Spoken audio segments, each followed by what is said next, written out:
नमस्कार, मैं ज्योति आप सभी का नेशनल दस्तक पर स्वागत करती हूँ। दरअसल इस वक्त आपको स्क्रीन पर मेरे साथ ओबीसी कार्यकारी अध्यक्ष ब्रिजेंद्र यादव जी दिख रहे होंगे, जो कि इस वक्त हमारे साथ एमपी से जुड़े हैं।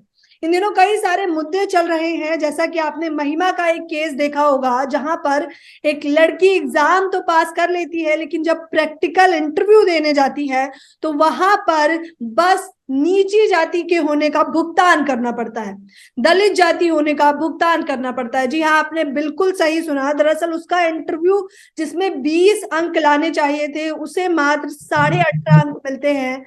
न जाने क्या था कारण, लेकिन हम सब लोग जो है ये समझ चुके हैं जाहिर तौर पर कि किस प्रकार से मनुवादी सोच के जो लोग हैं वो बैठे हैं सत्ता पे, और वो हम जैसे लोगों को, एससी एसटी ओबीसी लोगों को आगे बढ़ने नहीं दे रहे हैं।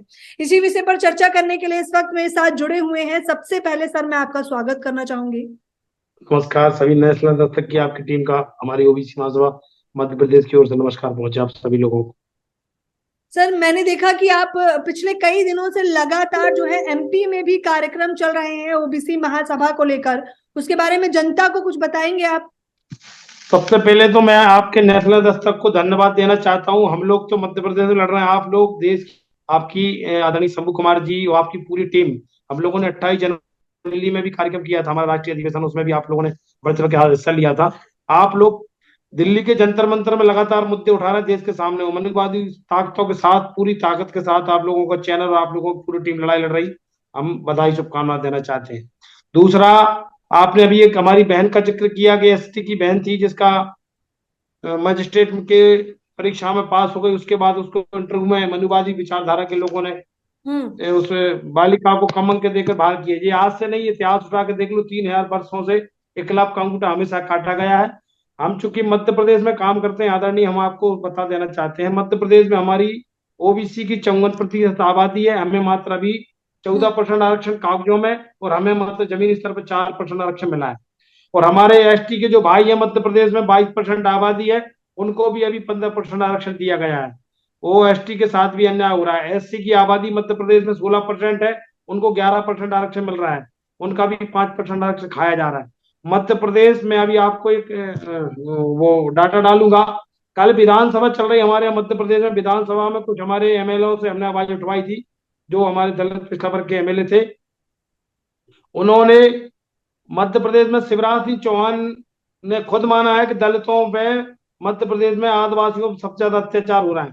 लगभग पूरे देश में नंबर 1 पर है मध्य प्रदेश आदिवासियों पे अत्याचार के तो सर, सवाल मामले में। यही है ना, सवाल यही है कि आखिरकार आप लोग इतनी महासभाएं भी करवा रहे हैं, बावजूद इसके एक लड़की को इंटरव्यू में सेलेक्ट नहीं किया जाता। कारण क्योंकि वो दलित समाज से है। आज हम लोग लगातार ओबीसी महासभा भी लड़ाई मध्य प्रदेश में लड़ रही, और भी हमारे एससी एसटी के तमाम संगठन हम लोग लगातार काम कर रहे हैं।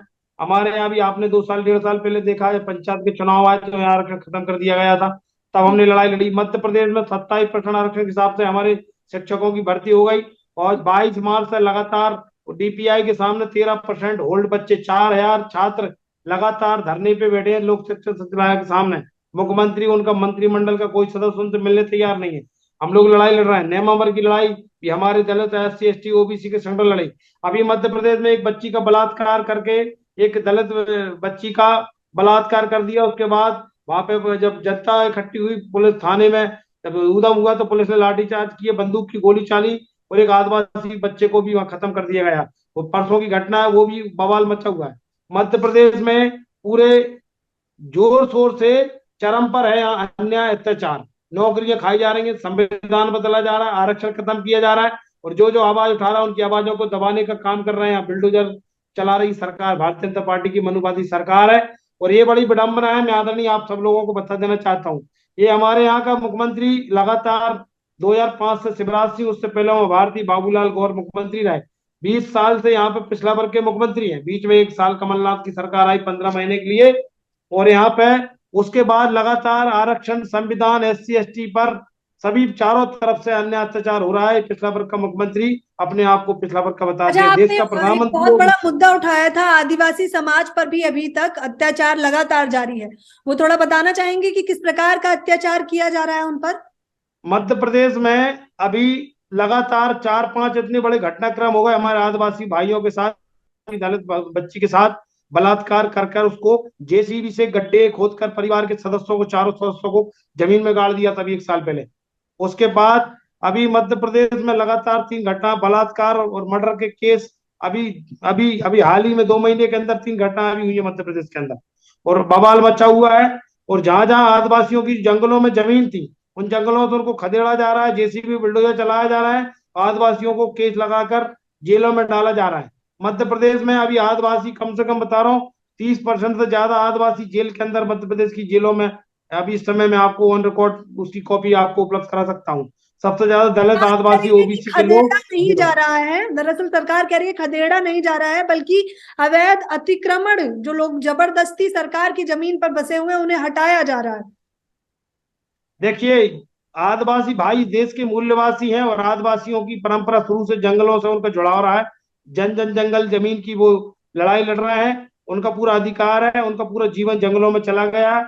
अब वहां अतिक्रमण थोड़ी किया, अतिक्रमण तो अडानी अंबानी को करवाया जा रहा है, या उनके मंत्री महोदय जंगलों का पेड़ काट कर तस्करी कर रहे हैं, या उन नदियों में जेसीबी लगा के नर्मदा जैसी जो जिनकी कसम खा के सरकार में आए थे, उस नर्मदा माँ को छलनी कर रहे हैं। दलित आदिवासी तो प्रकृति को, जंगल को, जमीन को संरक्षित सुरक्षित करने के लिए लगातार उनकी 7 पीढ़ियों से काम करते चले आ रहे हैं। जंगलों पर पूरा अधिकार आदिवासियों का शुरू से रहा है, आज भी उनका ही है। सरकार जबरदस्ती बेदखली कर रही है, कोई अतिक्रमण नहीं कर रहा है। वो लोग अपनी पूरी सही ईमानदारी से अपनी जगह, उनके जो प्रखे उनको बसा के गए हैं, और वहीं देखिए, पर रह रहे हैं वो आपकी लोग। स्क्रीन के पीछे एपीजे अब्दुल कलाम से लेकर भीमराव अंबेडकर और कई दिग्गज तस्वीरें लगी हुई हैं, मैं देख सकती हूँ जाहिर तौर पर। सवाल ये है कि इन लोगों ने भी लड़ाई लड़ी और आप लोग भी लड़ाई लड़ रहे हैं, न्याय कब मिलेगा? देखिए, ये हमारे महापुरुष हैं, चाहे हमारे महात्मा ज्योतिबा फुले, सावित्रीबाई फुले, उन्होंने देश में शिक्षा की क्रांति की लड़ाई लड़ी, अंधविश्वास पाखंड के खिलाफ लड़ाई लड़ी। हमारे छत्रपति साहू जी महाराज ने ओबीसी का आरक्षण दिया, बाबा साहब ने संविधान लिखा। हमारे ललित यादव पाखंडवाद के खिलाफ लड़ाई लड़ी, पेरियार रामास्वामी, सुखलाल कुशवाहा, हमारे बिरसा मुंडा जी ने अंग्रेजों के खिलाफ लड़ाई लड़ी। उनकी विचारधाराओं को लेकर हम लोग लड़ाई लड़ रहे हैं। अब ये लड़ाई ऐसे नहीं जीती जाएगी, ये लड़ाई सत्ता परिवर्तन करके जीती जाएगी। अभी तक देश में 74 साल से भाजपा कांग्रेस की सरकार रही, इन्होंने दलितों, पिछड़ों, आदिवासियों, मुसलमानों को वोट लिया, बाकी दिया कुछ नहीं। इनने मनुवादी सामंतवादी लोगों को हाई कोर्ट, सुप्रीम कोर्ट में जज, कलेक्टर, आईएएस बना के रखा, और हमें खेतों में, जंगलों में और गाय भैंस में उलझा के रखा, और हमें कावड़ में और भंडारों में उलझा कह के रहे रखा हैं है। आप अब लोग हम लोग बने सत्ता ही इसी परिवर्तन। कार्य के लिए हैं, वही तो समझाने का प्रयास कर रहे हैं कि आप लोग इस काम के लिए बने हैं और वो लोग जज बनने के लिए बने हुए हैं। हम अब जो नई पीढ़ी है आपके बता देना चाहते हैं, हम लोग उनको कैडर करवा रहे हैं। जो कॉलेज के लड़के हैं, जो बेरोजगार घूम रहे हैं, उनको हम व्हाट्सएप ग्रुप के माध्यम से हम अलग अलग बैठ के करवा रहे हैं। एक एक ब्लॉक में 200 लोगों को ट्रेनिंग करवा रहे हैं। उनसे कह रहे हैं अपने अपने गाँव के लोगों को जगाओ। हमारे साथ अन्याय हो रहा है। एक मेरे पास चार्ट है ओबीसी महासभा का, मैं आपको भी उपलब्ध कराया हूँ। इसमें पूरा लिखा है, हाई कोर्ट, सुप्रीम कोर्ट में हमारे कोई जज नहीं है, हमारे वित्त मंत्रालय में कोई हमारे अधिकारी नहीं है। पूरे भारत में 4,000 ज्यादा आईएएस है, मात्र 50 आईएएस अधिकारी ओबीसी की, 600 एससी एसटी के, उनको भी गुलाम बना गए। पूरे भारत में 108 यूनिवर्सिटी है, कोई कुलपति नहीं बना। ये मैं पंपलेट, हम लोग कम से कम 10 लाख से ज्यादा ये पंपलेट बांट चुके लोगों को, जहां भी जाते हैं। अभी मैं रीवा, सिगरौली, सीधी सतना, 4 जिले की यात्रा करके आया हूँ। ये पूरे मध्य प्रदेश में हमारे लाखों कार्यकर्ता, हम लोग जा जाके एससी एसटी ओबीसी लोगों को हमले पूरे आंकड़े बता रहे हैं।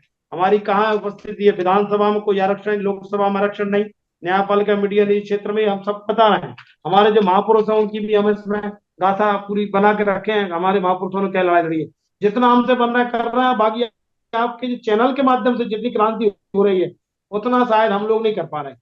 तो आपका चैनल बहुत बड़ा है, न्याय आपका कब है, मिलेगा? हमारे पर्चे भरे नीरज जा रहे हैं, सभाएं हो रही हैं, बैठकें हो रही हैं, कई सारे दिग्गज लोग बैठते हैं, चर्चा करते हैं, लेकिन सवाल यह है कि अभी भी जब बात न्याय की आती है, जब बात उस पद पे बैठने की आती है, तो मनुवादी सोच के लोग तो आगे बढ़ने ही नहीं दे रहे हैं। आप लोग कैसे बढ़ेंगे आगे? हम लोगों ने अभी तय कर लिया है, अभी हमारा मध्य प्रदेश में एक बहुत बड़ी बैठक होने वाली इसी माह में। हम लोग तीसरा विकल्प तैयार करेंगे मध्य प्रदेश में, जैसे कि बिहार में, यूपी में, तमिलनाडु में, और आपका झारखंड में जो हमारी बहुजन सरकार है, बहुजनों के मुख्यमंत्री हैं, उनके साथ हम गठबंधन करके हम तीसरा विकल्प तैयार करेंगे। मध्य प्रदेश में भाजपा कांग्रेस मुक्त हम इस मध्य प्रदेश को बनाएंगे 2023 में, और 24 में देश से भाजपा कांग्रेस को दोनों को मुक्त भारत बनाएंगे। ये हम लोगों ने बनाएंगे संकल्प लिया किसके, कोई ओबीसी में। विकल्प भी तो नहीं बचा हुआ है, विकल्प है आप लोगों के पास? देखिए, जनता जिसके साथ होती है वो विकल्प हम लोग खड़ा कर देंगे। हम लोग तीसरा मोर्चा बनाएंगे, जनता को मुद्दे बताएंगे, तो हम लोग एक साथ करके जितनी भी हमारे पिछले दलित हमारे जो संगठन है, जो हमारी राजनीतिक पार्टी है, उनके साथ मिलकर हम लोग तीसरा विकल्प तैयार करेंगे।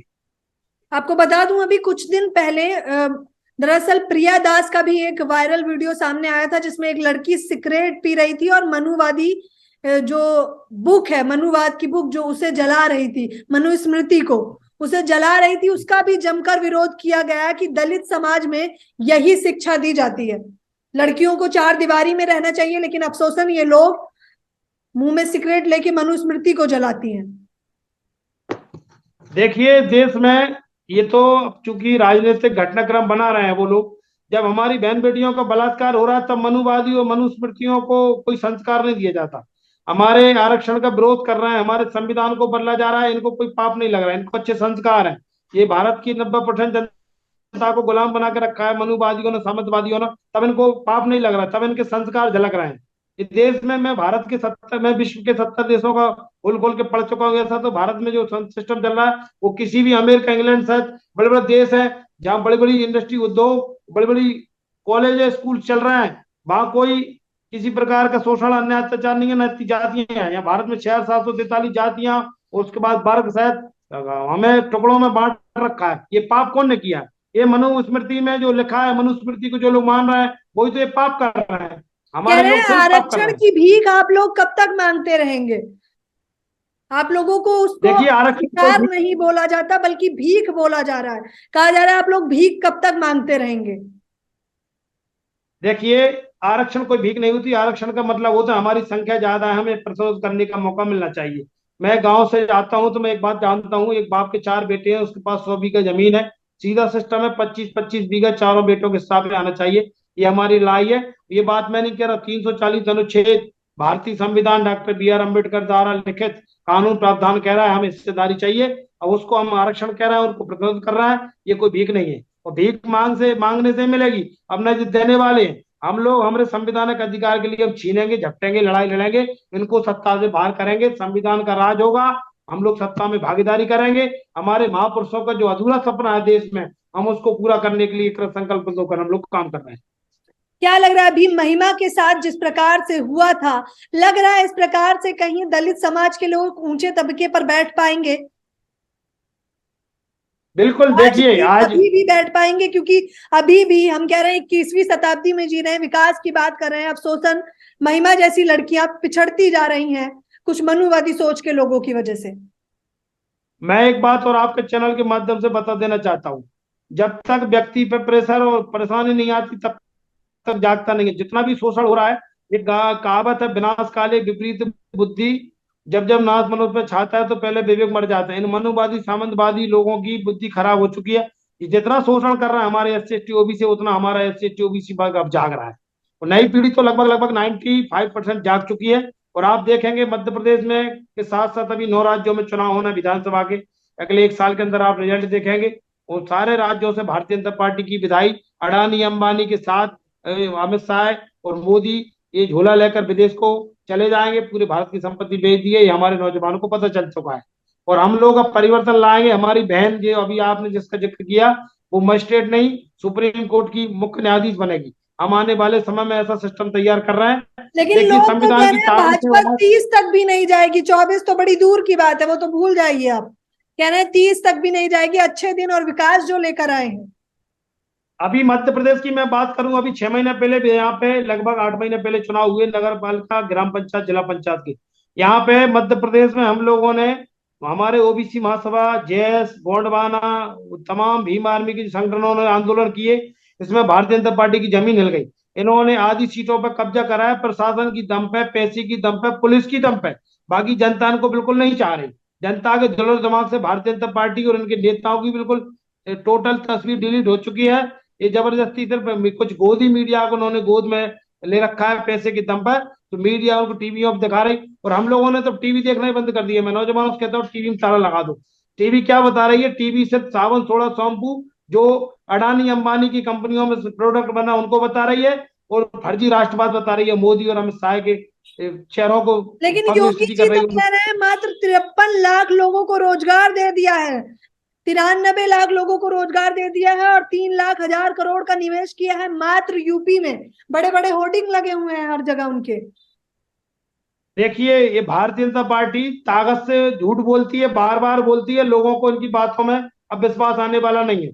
हमारे मध्य प्रदेश के अंदर 39 लाख लोग इस समय बेरोजगार हैं, और 2015 से लेकर 22 तक, आज ही पेपर में आया हमारे पत्रिका में, 2015 से लेकर 22 तक 7 साल में 1,24,00,000 लोग परीक्षा दे चुके, जिससे इन्होंने हजारों करोड़ रुपए उनसे फीस वसूल ली, और 7 साल से कोई वैकेंसी मध्य प्रदेश में नहीं निकली। और कोरोना काल में हजारों लोगों की नौकरी छूट गई, हजारों लोगों के छोटे छोटे प्रतिष्ठान बंद हो गए। अभी जो हमारे नौजवानों को प्रधानमंत्री रोजगार सृजन, मुख्यमंत्री रोजगार सृजन कार्यक्रम में जो बैंक से पैसा मिलता था, 35% छूट आती थी, वो टोटल बंद कर दिए। 4 साल से मध्य प्रदेश में ओबीसी की 1,300 करोड़ रुपए छात्रवृत्ति टोटल बंद हो गई। हमारे मध्य प्रदेश का शिवराज सिंह चौहान 12 गांव के बीच में एक बड़ा मुख्यमंत्री सीएम राइज स्कूल खोल रहा है, यानी 12 गांव में स्कूल चल रहा है तो उसको खत्म किया जा रहा है। बोला गाँवों को बस करके लाएंगे, बस से यहाँ स्कूल में बच्चों को पढ़ाएंगे। ठीक है, मैं ये कह रही थी कि रोजगार कब तक मांगते रहेंगे? जैसा कि अभी आपने आंकड़े बताए कि इतने सारे लोग जो है एमपी में अभी भी बेरोजगार हैं, तो आप रोजगार क्यों मांग रहे हैं? रोजगार उत्पन्न करिए, रोजगार दूसरे को दीजिए, आप लोग बोझा क्यों बन रहे हैं मोदी जी पर? ये बात सही है, मांगने से भीख मिलती है, रोजगार ना मांगने से मिलना है, और हमने अब मांगना बंद कर दिया। हम अब ज्ञापन नहीं देते ना, हमारे लोगों से कह रहे फार्म ही मत भरिए। अब हम लोग सत्ता परिवर्तन करेंगे, हमारे लोगों को हम रोजगार भी देंगे, फैक्ट्री इंडस्ट्री लगवाएंगे, बैंकों से आर्थिक मदद करेंगे। हमारे यहाँ किसानों की दुर्दशा हो गई। किसान मुख्यमंत्री यहाँ का प्रदेश का, यहाँ का मध्य प्रदेश में गेहूं चावल और सबसे टॉप हमारे यहाँ धनिया होती है। और आज हमारे, मैं खुद किसान का बेटा हूँ, मेरा खेती किसानी होती है, मैं बाद में बिजनेस व्यापार पेशे से मैं चिकित्सक बाद में बना। पिछले साल 13,000 रुपए कुंटल हमारे यहाँ धनिया बिकी। अभी कल ट्राली आई हमारे गांव से, यहाँ पे 3,500 रुपए कुंटल में बोई रहा, कल धनिया बिकी हमारे अशोकनगर में। हमारे यहाँ गुना का धनिया अशोकनगर का पूरे विश्व में फेमस है। 13,000 का धनिया 3,000 रुपए में खरीदा जा रहा है। जब इतना और कार्य यहाँ हो पे रहा है तो रोजगार क्यों मांग रहे हैं? वही तो सवाल है। जब आप कह रहे हैं कि इतना उत्पत्ति हो रही है तो रोजगार मांगना छोड़ दीजिए, और उसके लिए कह रहे हैं बीजेपी को दोष देना भी छोड़ दीजिए, बीजेपी कह रही है। तो बीजेपी तो, अब हमको अगर जेल दे दे तो हम रहना ही बंद कर दें। हम तो कुल मिला के भी भारतीय जनता पार्टी ये कह रही है कि आप इस दुनिया को छोड़ जाओ, SC ST OBC के लोग मर जाओ, मनुवादी सामंतवादी लोग बचे, उनके वोट डालेंगे, उनके बच्चे IAS IPS बना के घूमेंगे, पूरे का कब्जा है, और इस देश की सारी जनता को गुलाम बना के 10 किलो का फोटो गेहूं लगा के दे रहे हैं। मेरे जैसे कितने किसान होंगे मध्य प्रदेश में? मुश्किल से, हमारे जैसे किसान मुश्किल से 1 लाख लोग होंगे। यहाँ 8.5 करोड़ की जनता हमारी मध्य प्रदेश में आबादी है, सारे लोगों को गुलाम बना के रखा है। मैंने कह रहे बताया हैं 80 उनतालीस करोड़ लाख को पढ़े लिखे राशन तो दे बेरोजगार रहे हैं वेबसाइट। ना, 80 करोड़ लोगों को राशन अरे दे रही है राशन बीजेपी। राशन अन्नदाता भाजपा के समझिए नेता राशन ले ले, हमें सत्ता कुर्सी दे दें, हमारे नौकरी दे दें, हमें राशन पूरा वो खा जाए, डकार जाए। वैसे भी राशन का घोटाला हमारे यहाँ सोनभद्र जिले का आज 4 लोगों पे FIR दर्ज हुई है। कल हमारे यहाँ के विधायक ने, यहाँ पे खनन माफिया, खनिज माफिया, भू माफिया, 3 प्रकार के माफिया मध्य प्रदेश में सक्रिय है, पूरे देश में भी सक्रिय है। यहाँ पे करोड़ों रुपए का डाका गरीबों का जो 3-3 4-4 महीने का राशन डकार गए। हमारे जिले में मैं बात करता हूँ, ग्वालियर संभाग में, डिस्ट्रिक्ट अशोकनगर में ही हमारे यहाँ करोड़ों रुपए इनके हितानंद शर्मा जो भारतीय जनता पार्टी के संगठन महामंत्री है, उनके रिश्तेदारों द्वारा करोड़ों रुपए का घोटाला किया गया है। और हमारे पूरे मंत्रिमंडल नातेदार रिश्तेदार सब खनन माफिया, खनिज माफिया, भू माफिया पूरे प्रदेश को लूट रहे हैं। नर्मदा माई को लूट लिया है। पूरी मध्य प्रदेश की लाइट अडानी को दे दी थी। आदरणीय, मैं आपको बता दूं, यहाँ मध्य प्रदेश की पूरी बिजली अडानी के हाथों में चली गई। अनाप शनाप बिजली के बिल दे रहे हैं, कोई जमा नहीं कर पा रहा, 1 महीना अगले महीने उसकी लाइट फट जाती है। तो डेली आप लोग विवाद हो रहा है यहाँ पे, प्रशासन से लाइट दे कंप्लेन दी पूरे करिए, 11 के लिए।